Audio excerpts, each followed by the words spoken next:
Guys ഇന്നൊരു വാട്ടയറ്റിൻ്റെ day ആണ്. രാവിലെ എൻ്റെ കട്ടൻ കാപ്പിയുടെ കൂടെ ഇന്ന് ഞാൻ വേദുവിൻ്റെ ബ്രേക്ക്ഫാസ്റ്റിൽ നിന്ന് 2 ബ്രെഡ് അടിച്ച് മാറ്റി ഗൈസ്. അപ്പോൾ ദേ ഈ 2 പീസ് ഇതും വേറൊരു പീസും കൂടി ഞാൻ കഴിച്ചായിരുന്നു. ഇത് ജസ്റ്റ് ചോക്കോ ബ്രെഡിലാക്കി കഴിച്ചതാണ് കേട്ടോ. ഉച്ചയ്ക്ക് വന്നിട്ട് മോരുകറി, പയറുപ്പേരി, പിന്നെ ചിക്കൻ ആയിരുന്നു ഉച്ചയ്ക്ക് കഴിച്ചത്. നല്ല അടിപൊളി ലഞ്ചായിരുന്നു എനിക്ക്. മീൻ വറുത്തതും കാര്യങ്ങളൊക്കെ ഉണ്ടെങ്കിലും ഞാൻ ഇതാണ് കേട്ടോ കഴിച്ചത്.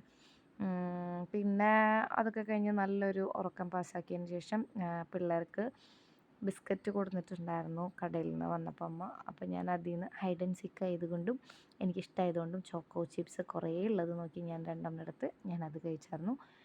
നൈറ്റ് വന്നിട്ട് ഡിന്നറിന് ചോറ് തന്നെ കഴിക്കാൻ ഭയങ്കര മടിയായതുകൊണ്ട് കുറച്ച് കൊള്ളിയെടുത്ത് നമ്മുടെ ബീഫ് ഇങ്ങനെ മിക്സ് ചെയ്തിട്ട് എടുത്ത് കഴിച്ചു. സബോളയൊക്കെ ഇട്ട് കഴിക്കാം, എനിക്കതൊന്നും ഇഷ്ടമല്ല. അത്യാവശ്യം നല്ല സ്പൈസി ആയിരുന്നു കേട്ടോ കഴിക്കാനായിട്ട്. അപ്പോൾ ഞാൻ എൻ്റെ കാപ്പി ഞാനവിടെ മാറ്റി വെച്ചു. പിന്നെ ഞാനിങ്ങനെയൊക്കെ കഴിക്കുകയാണ്, ബീഫ് ഞാൻ കഴിക്കുന്നുണ്ടെങ്കിൽ ഇങ്ങനെ നെയ്യൊക്കെ വരുന്ന അങ്ങനത്തെ പീസൊന്നും ഞാൻ കഴിക്കില്ല കേട്ടോ. അതാണ് കേട്ടോ ഞാൻ മാറ്റി വെച്ചേക്കണേ. അപ്പോൾ ഞാൻ അടിപൊളിയായിട്ട് അത് കഴിച്ചു. അപ്പോൾ അത് കഴിച്ചുകൊണ്ടിരിക്കുമ്പോൾ ആ ചൂടും എരിവും കൊണ്ട് എനിക്ക് കാപ്പി കുടിക്കാൻ പറ്റിയിട്ടുണ്ടായിരുന്നില്ല. പിന്നെ അത് നേതുവിനെ നെബുലൈസ് ചെയ്യിക്കുന്ന ഈ ഒരു ടൈമിൽ എരിവൊക്കെ മാറിയതിന് ശേഷം ഞാൻ കാപ്പി കുടിച്ചു. പിന്നെ നല്ലോണം ലേറ്റായി വന്ന എൻ്റെ ഭർത്താവ് എനിക്ക് ചോക്ലേറ്റ് കൊടുക്കുന്നുണ്ടായിരുന്നു, അതും ഞാൻ കഴിച്ചു.